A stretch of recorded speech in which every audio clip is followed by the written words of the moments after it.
ಲೇ ಸೋಮನಳ್ಳಿ ಏ ಕೋದಂಡ ಸೋಮನಳ್ಳಿ ಎಷ್ಟು ದಿವಸ ಆಗೋಯ್ತಾ ನಿನ್ ನೋಡಿ. ಚೆನ್ನಾಗಿದೇನೋ? ಚೆನ್ನಾಗಿದ್ದೀನಿ. ಸರಿ, ಆ ಹಳ್ಳಿ ಬಿಟ್ಟು ಇಲ್ಲಿಗೆ ಯಾಕೋ ಬಂದೆ? ಅಯ್ಯೋ ಹಳ್ಳಿ ಜೀವನ ಬೇಜಾರಾಗೋಯ್ತು ಕಣ. ಅದಕ್ಕೆ ಈ ಸಿಟಿ ಆಸೆ ಬಂದ್ಬಿಡ್ತು, ಇಲ್ಲೇ ಇದ್ಬಿಡೋಣ ಅಂತ ಬಂದ್ಬಿಟ್ಟೆ. ಅದಕ್ಕೆ ನಿನಗ್ ಬುದ್ಧಿ ಸಾಲದು ಅನ್ನೋದು ಅಲ್ವೋ? ಸೂಪರ್ ಅಂತ ಹಳ್ಳಿ ಬಿಟ್ಟು ಲೋಫರ್ ಅಂತ ಸಿಟಿಗೆ ಬಂದಿದ್ಯಲ್ಲ, ಮೊದಲೇ ನೀನು ಪಾಪದವನು. ಯಾರೇನ್ ಹೇಳಿದ್ರು ನಂಬಿಡ್ತೀಯ. ಈ ಸಿಟಿ ಜನ ನಿನ್ನ ಕೈಮ ಮಾಡ್ಕೊಂಡು ತಿನ್ಬಿಡ್ತಾರ. ಅವೆಲ್ಲ ನನ್ನ ಹತ್ರ ನಡೆಯೋದಿಲ್ಲ ಬಿಡು.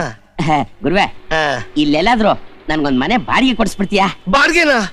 ಅಯ್ಯೋಯ್ಯೋ ನೋಡಪ್ಪ, ಈ ಊರಿನಲ್ಲಿ ಬಾಡಿಗೆ ಗಂಡ, ಬಾಡಿಗೆ ಹೆಂಡತಿ, ಬಾಡಿಗೆ ಮಕ್ಕಳು, ಬಾಡಿಗೆ ಏನು ಬೇಕಾದ್ರೂ ಸಿಗುತ್ತೆ. ಬಾಡಿಗೆ ಮನೆ ಮಾತ್ರ ಸಿಗಲ್ಲ ಕಣಯ್ಯ. ಹೌದಾ?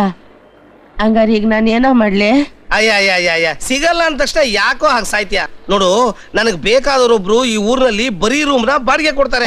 ನೀನ್ ಅವ್ರ ಮನೆಯಲ್ಲಿ ಪೇಯಿಂಗ್ ಗೆಸ್ಟ್ ಆಗಿದ್ ಬಿಡು. ಹಂಗಂದ್ರೇನಾ? ಹಾಗಂದ್ರೆ ಕಾಸು ಕೊಡೋ ನೆಂಟ್ರು ಅಂತ. ಹೌದಾ? ಇನ್ನೊಂದು ವಿಷಯನಪ್ಪ, ನೀನ್ ಈ ಬೆಂಗಳೂರಿನಲ್ಲಿ ಓಡಾಡ್ಬೇಕಾದ್ರೆ ಬಹಳ ಹುಷಾರಾಗಿರ್ಬೇಕು. ಯಾಕೋ?